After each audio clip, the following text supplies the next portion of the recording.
Okay guys, so gagamitin na natin ang ating bagong air fryer na 7 quarts yata to. Napakalaki. Na birthday gift ni Junakis nating si Jersey.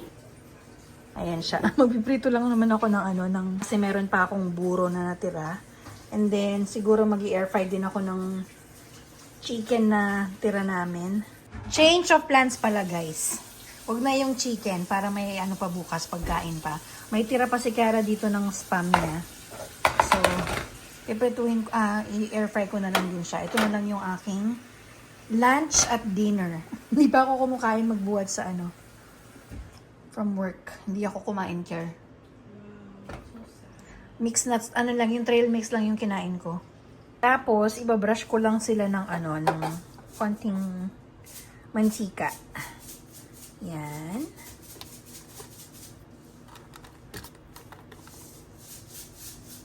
Ayan. Okay, isara na natin at para makakain na tayo. Kaya paano to? So, temperature 390, 400. Pinakamainit siguro yan. Or, pinakamainit yung 400. Tapos, maximum or air fry, no? Tapos, timer. Mga 17 minutes. Tignan natin. Start. Oh my gosh!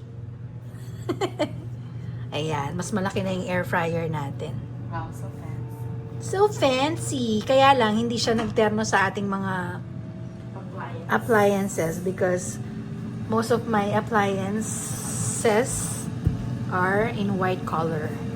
Pero okay lang. Guys, luto na ang ating dinner. Ayan, hindi man siya di ba sinet ko siya ng 17 minutes? So, hindi man siya natapos ng 17 minutes. Meron pang remaining na 6 minutes and 17 seconds.